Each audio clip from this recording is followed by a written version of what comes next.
Here we are at Phil Withers' garden, Icy Wild. After all the hard work, he's won not only a gold medal garden, but best in show. I don't know what to say, but we're overjoyed to be part of it, for Garden World to supply all the plants, or shrubs I should say, the trees and the cacti were brought in by other wonderful people, and this took 15, 20 different people supplying different products to get this garden where it was. So we're absolutely overjoyed, and we're going to catch up with Phil Withers.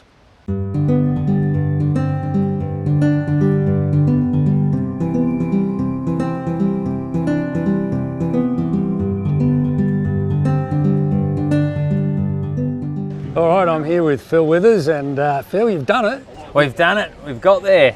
And last week when we caught you, there was a bit of a tension in the air. You know, you'd sort of got everything done, but there was still a lot to do. How are you feeling now? Yeah, I think like early on in that build, we obviously had a little bit to do, but I feel like we're always, that half a day ahead, which was really good.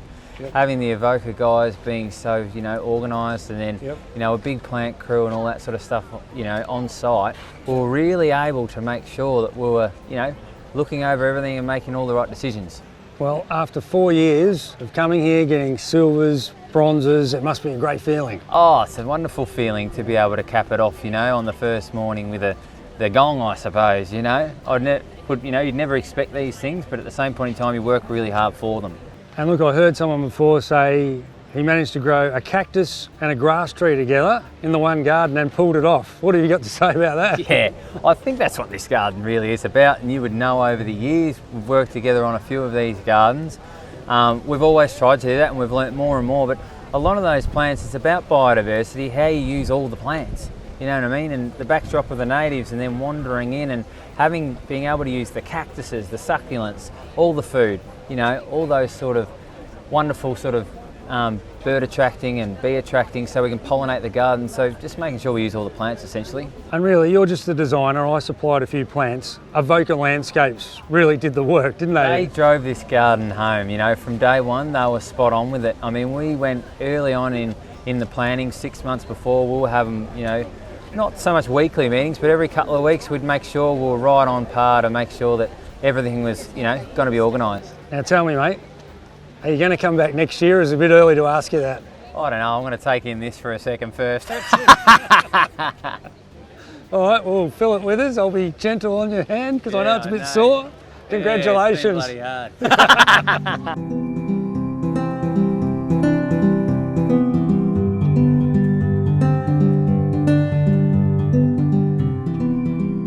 hard. Okay, here we are at the front of Phil Withers' garden, and the amount of different varieties of plants that he's used, how he's managed to go from fig trees to citrus to guavas to cacti to strawberries, orange flowers of achilleas, helenium, agastache, acacia.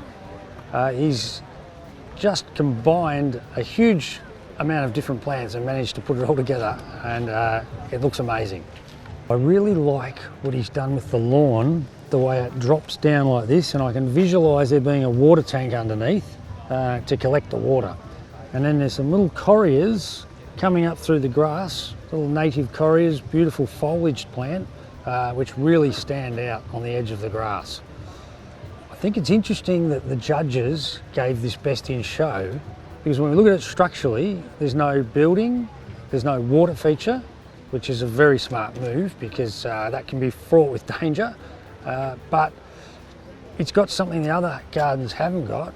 It's wild. It's all different, but it's managed to pull things together. And people say there's all different colours, but really it does stick to a theme of colours.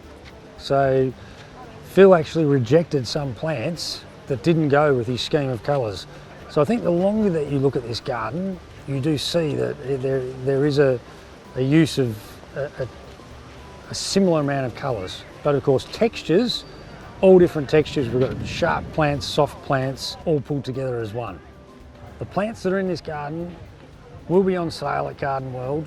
Keen gardeners, get down to Garden World because you'll get some good specials on these plants here.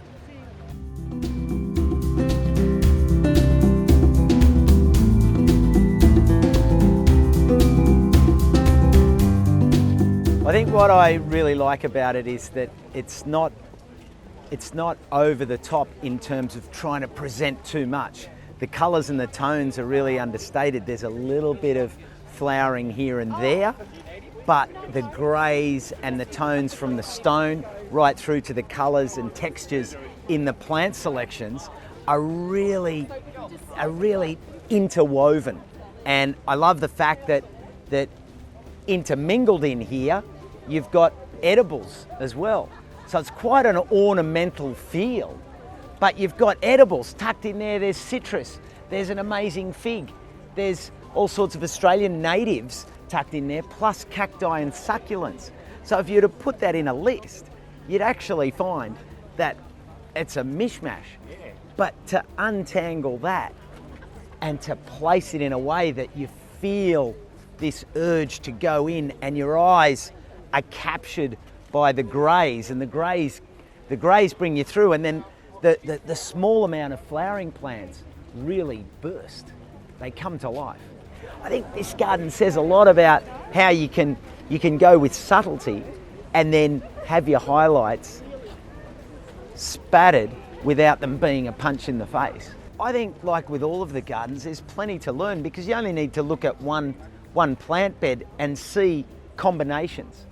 You know, that succulent and cacti combination, but then you've got the grass tree in there.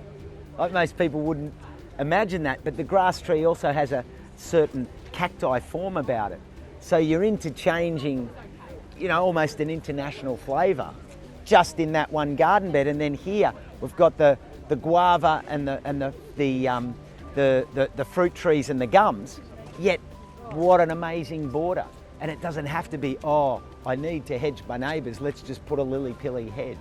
So you look at that, it's actually an edible border.